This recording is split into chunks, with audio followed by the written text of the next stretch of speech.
യോ ഗായ്സ്, അങ്ങനെ ഇന്ന് ഞാൻ JJK സീസൺ 3യുടെ 5ാമത്തെ എപ്പിസോഡായിട്ടാണ് വന്നിരിക്കുന്നത്. അതിന് മുമ്പായി ചാനൽ ഒന്ന് സബ്സ്ക്രൈബ് ചെയ്താൽ ബെല്ലൈക്കൺ കൂടി ഓണാക്കി വെക്കാൻ ശ്രദ്ധിക്കുക. പിന്നെ വീഡിയോ ഒന്ന് ഹൈപ്പും കൂടി ചെയ്തേക്കുക. അപ്പോൾ നമുക്ക് നേരെ വീഡിയോയിലേക്ക് കിടക്കാം.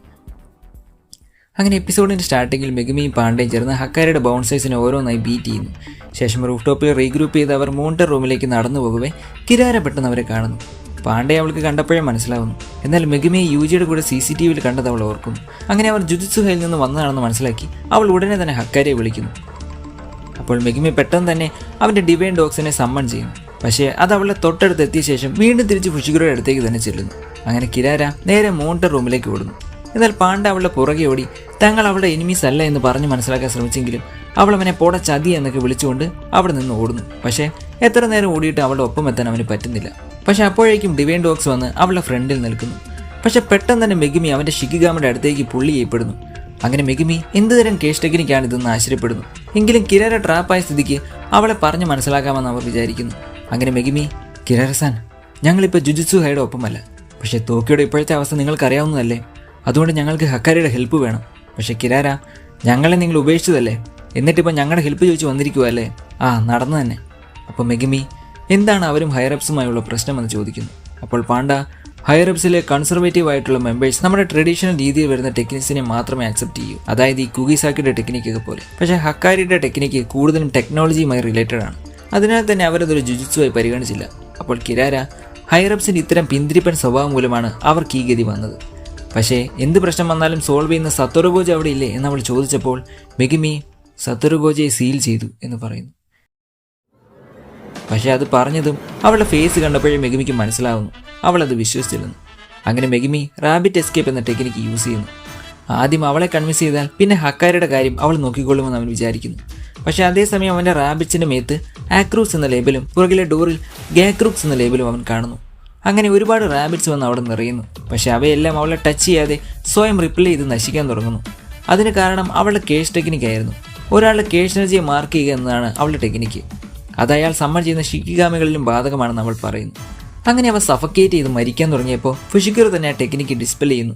ശേഷം നേരെ പാണ്ഡയുടെ അടുത്ത് നിന്ന് ആ റാബിറ്റ്സിനെ എവിടെയെല്ലാം ആക്സസ് ചെയ്യാൻ കഴിഞ്ഞു, എവിടെയെല്ലാം കഴിഞ്ഞില്ല എന്ന് ചോദിക്കുന്നു. അപ്പോൾ പാണ്ഡ, അവയ്ക്ക് എൻ്റെ അടുത്ത് വരാനും സെക്കൻഡ് ഫ്ലോറിലേക്ക് പോകാനും കഴിഞ്ഞു. പക്ഷേ മോണിറ്റർ റൂമിലേക്കോ കിരാരയുടെ അടുത്തേക്കോ അവയ്ക്ക് എത്താൻ കഴിഞ്ഞില്ല. അപ്പോൾ മെഗുമി അയാളുടെ ദേഹത്ത് എന്തെങ്കിലും പാടോ നെയിമോ മാർക്കിങ്ങോ അങ്ങനെ എന്തെങ്കിലും ഉണ്ടോ എന്ന് ചോദിക്കുന്നു. അയാൾ നോക്കിയപ്പോൾ പാണ്ഡയുടെ മൂലത്തിലായി ഇമൈ എന്നൊരു മാർക്കിംഗ് കാണുന്നു. അങ്ങനെ ഫുഷിഗുറോയും അവൻ്റെ മാർക്കിങ്സ് നോക്കുന്നു. അപ്പോൾ അവൻ്റെ മേത്തും ആ റാബിറ്റ്സിൽ ഉണ്ടായിരുന്ന അക്രൂക്സ് എന്ന ലേബൽ കാണുന്നു. അങ്ങനെ മെഗുമിക്ക് അവളുടെ ടെക്നിക്ക് ഒരു കോൺസ്റ്റലേഷൻ അഥവാ ഒരു നക്ഷത്ര സമൂഹത്തെ അടിസ്ഥാനമാക്കിയുള്ളതാണെന്ന് മനസ്സിലാകുന്നു. അങ്ങനെ കിരാരിക്ക് ഇവൻ എൻ്റെ ടെക്നിക്ക് ഏറെക്കുറെ മനസ്സിലായി വരുന്നുണ്ടെന്ന് വിചാരിക്കുന്നു. അങ്ങനെ അവൻ അത് സദേൺ ക്രോസ് എന്ന നക്ഷത്ര സമൂഹത്തെ ബേസ് ചെയ്തുള്ള ടെക്നിക്കാണെന്ന് പറയുന്നു. പക്ഷെ അത് കേട്ടതും കിരാര ഞെട്ടുന്നു. പക്ഷെ മെഗുമി അവളുടെ ആ ഞെട്ടൽ ശ്രദ്ധിച്ചിരുന്നു. അപ്പോൾ അവൾ താനെന്ത് മണ്ടിയാണെന്ന് ഓർക്കുന്നു. ഇങ്ങനെ പോയാൽ അവൻ ഉടനെ തന്നെ മോട്ടർ റൂമിലേക്ക് എത്തും. പക്ഷെ മെഗുമിക്ക് അപ്പോഴും അവൻ ഊഹിച്ചത് അത്ര ഉറപ്പില്ലായിരുന്നു. അവൻ്റെ ചേച്ചി സുമിക്ക് മൂലമാണ് അവൻ ഇതിനെക്കുറിച്ചൊക്കെ പഠിച്ചത്. അങ്ങനെ ഈ സദേൺ ക്രോസ് എന്ന കോൺസ്റ്റലേഷൻ 4 സ്റ്റാർസ് ചേരുന്നതാണോ എന്ന് അവൻ സംശയിക്കുന്നു. അപ്പോഴേക്കും പാണ്ഡ അങ്ങോട്ടേക്ക് വരുന്നു. അയാളോട് ഇതിനെപ്പറ്റി അവൻ ചോദിച്ചപ്പോൾ പാണ്ഡയ്ക്ക് ഒന്നും തന്നെ അറിയില്ലായിരുന്നു. അങ്ങനെ മെഗുമി മുകളിലേക്ക് നോക്കി അതിനെപ്പറ്റി കൂടുതൽ മനസ്സിലാക്കാൻ ശ്രമിക്കുന്നു. സദേൺ ക്രോസിന് 4 എഡ്ജസാണുള്ളത്. അതിലിപ്പോൾ സ്റ്റാർസിൻ്റെ മാർക്കിങ്സിലുള്ളത് മെഗുമിയും കിരാരിയും മോണിറ്റർ റൂമും പിന്നെ പാണ്ഡയുമാണ്. പാണ്ഡയ്ക്കും മെഗുമിക്കും പരസ്പരം കോൺടാക്റ്റിൽ വരാം. അതുപോലെ തന്നെ കിരാരിക്ക് മോണിറ്റർ റൂം ആക്സസ് ചെയ്യാം. പക്ഷേ ഇവർക്ക് ഓപ്പോസിറ്റായി കോൺടാക്റ്റിൽ വരാൻ സാധിക്കില്ല. അപ്പോൾ മെഗുമിക്ക് ഈ സ്റ്റാർസ് തമ്മിൽ ഒരു ഓർഡർ ഉണ്ടെന്ന് മനസ്സിലാകുന്നു. ഏത് സ്റ്റാറിൻ്റെ മാർക്കിംഗ് ആണോ അവർക്ക് ലഭിക്കുന്നത് അതിനോട് മാച്ച് ആവുന്ന സ്റ്റാറുമായി അവർക്ക് കോൺടാക്റ്റിൽ വരാൻ കഴിയും. പക്ഷേ ഇവിടെ പാണ്ഡയ്ക്കും മെഗുമിക്കും മാത്രമേ പരസ്പരം കോൺടാക്റ്റിൽ വരാൻ കഴിയുന്നുള്ളൂ. എന്തെന്നാൽ ഇവർക്ക് ആർക്കെങ്കിലും ആ ഡോറുമായോ അല്ലെങ്കിൽ കിരാരിയുമായോ കോൺടാക്റ്റിൽ വന്നാലേ ആ കണക്ഷൻ പ്രോപ്പർ ആവൂ. അപ്പോഴാണ് സദേൺ ക്രോസിൽ 5 സ്റ്റാർസ് ഉണ്ടാകാനുള്ള സാധ്യതയുണ്ടെന്ന് മെഗുമി ഓർക്കുന്നത്. അങ്ങനെ അവർ തൻ്റെ ടെക്നിക്ക് മനസ്സിലാക്കിയെങ്കിൽ ഇനി അറ്റാക്കിലുള്ള സമയമാണെന്ന് പറഞ്ഞ് കിരാര ഒരു കാർ എടുത്ത് അവരുടെ നേരെ വിടുന്നു. അങ്ങനെ ആ കാർ നേരെ പാണ്ഡയുടെ അടുത്തേക്ക് വരുന്നു. പക്ഷെ പാണ്ഡ അവരോട് പോയി 5ാമത്തെ സ്റ്റാർ കണ്ടുപിടിക്കാൻ പറയുന്നു.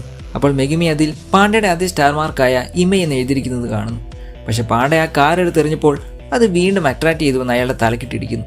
ഇതുതന്നെയായിരുന്നു നേരത്തെ മെഗുമിക്ക് സംഭവിച്ചത്. പക്ഷെ മെഗുമിക്ക് വേറൊരു കാര്യം കൂടി മനസ്സിലാകുന്നു. യൂസർക്ക് അവരുടെ സയൻസ് മാർക്ക് യൂസ് ചെയ്യണമെങ്കിൽ അവരുടെ കേസ് എനർജിയുമായി കോൺടാക്റ്റിൽ വരണം. മെഗുമിയെ മാർക്ക് ചെയ്തത് അവരുടെ ഡിവൈൻ ഡോഗ്സിലൂടെയാണ്. പക്ഷെ ഇങ്ങനെ കാറ് പോലെ ഓരോ ഒബ്ജക്ട്സിൽ മാർക്ക് ചെയ്യണമെങ്കിൽ അവർക്ക് കേസ് എനർജി കൂടി ഇമ്പ്യൂ ചെയ്യേണ്ടി വരും. അങ്ങനെ മെഗുമി ആ കാറിൻ്റെ റെസിഡ്യൂസിലേക്ക് ഫോക്കസ് ചെയ്യാൻ തുടങ്ങുന്നു. അങ്ങനെ ഫോക്കസ് ചെയ്തുകൊണ്ടിരുന്ന മെഗുമിക്ക് മിമോസ എന്ന 5ാമത്തെ സ്റ്റാറിൻ്റെ പേരും ലഭിക്കുന്നു. അങ്ങനെ കിരാരയുടെ ഉള്ളിലും ഒരു സ്റ്റാറിൻ്റെ മാർക്കിംഗ് ഉണ്ടെന്നും അത് ഒരു പ്രാവശ്യം നൽകിയാൽ പിന്നെ വീണ്ടും യൂസ് ചെയ്യാൻ പറ്റില്ല എന്നും മെഗുമിക്ക് മനസ്സിലാകുന്നു. അങ്ങനെ അവൻ ആ മിമോസ എന്ന മാർക്കിംഗ് തൊട്ടാൽ പിന്നീട് അവന് കിരാരിയെ ടച്ച് ചെയ്യാമെന്ന് മനസ്സിലാക്കി അവൻ നേരെ അങ്ങോട്ടേക്ക് ഓടുന്നു.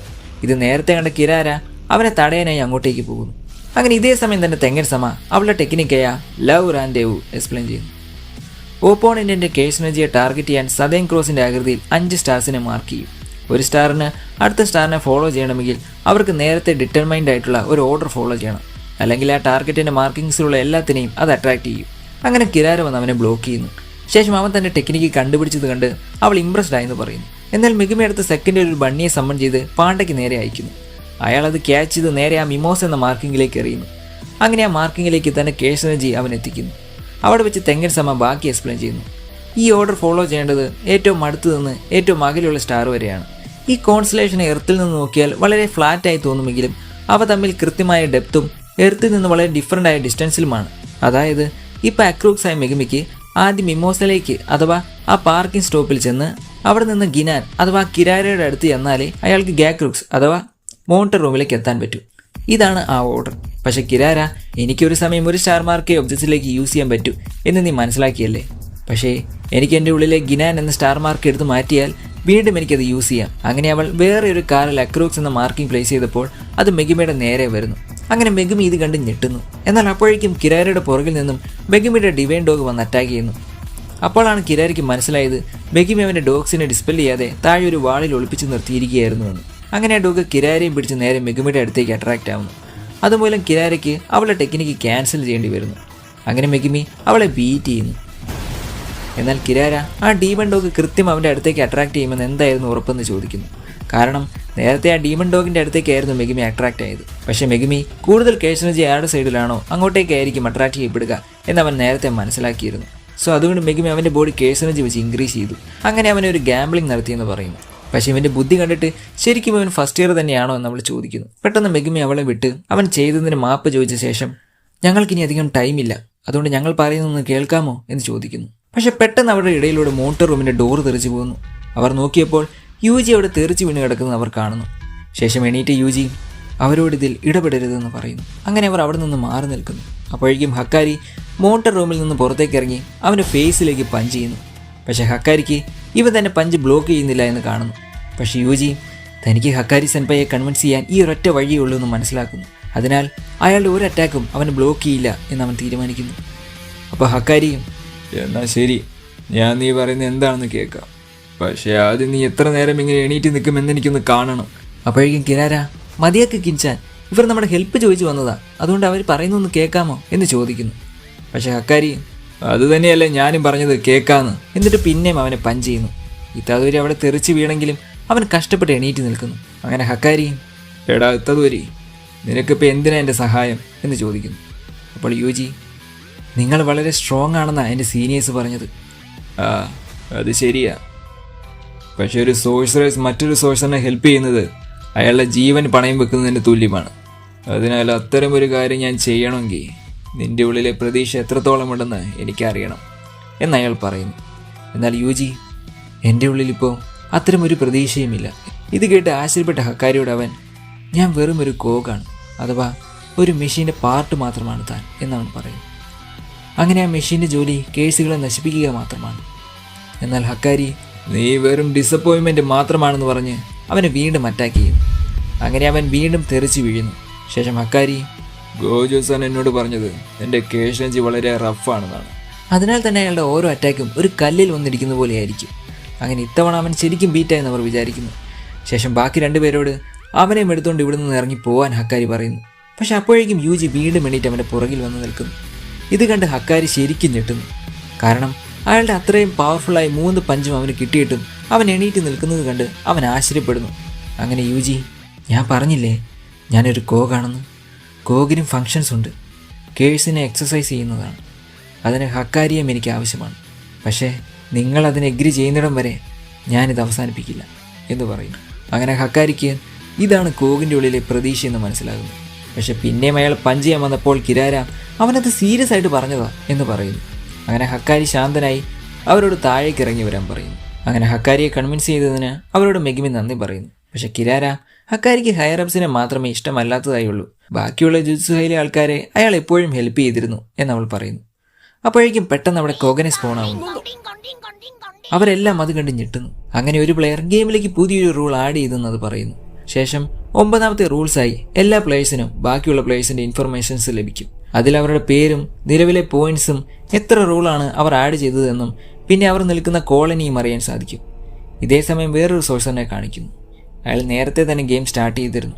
അങ്ങനെ അവിടെയുള്ള എല്ലാ സോഴ്സറിനെയും അയാൾ കൊന്ന് ഇവരെല്ലാം വളരെ വീക്കാണെന്ന് പറയുന്നു. 400 വർഷം മുന്നേ ഉണ്ടായിരുന്നവർ ഇതിലും സ്ട്രോങ്ങർ ആയിരുന്നു. എന്നാൽ നീ എവിടെയാണ് ഇരിക്കുന്നത് സുക്കണ എന്ന് അയാൾ പറയുന്നു.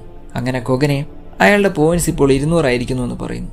അതിനാൽ പുതിയ ഏതെങ്കിലും റൂൾ ആഡ് ചെയ്യുന്നുണ്ടോ എന്ന് ചോദിച്ചപ്പോൾ അയാളൊന്ന് ആലോചിച്ച ശേഷം അങ്ങനെ 9ാമത്തെ റൂൾ ആഡ് ചെയ്ത സോഴ്സറായ ഹാജിമെ കാഷിമോയെ കാണിച്ചുകൊണ്ട് എപ്പിസോഡ് 6 അവസാനിക്കുന്നു. വീഡിയോ ഇഷ്ടമായ ലൈക്ക്, ഷെയർ ആൻഡ് സബ്സ്ക്രൈബ്. പിന്നെ കമൻറ്റ് കൂടി ചെയ്യാൻ ശ്രദ്ധിക്കുക. അടുത്ത വീഡിയോയുമായി ഉടനെ വരെ.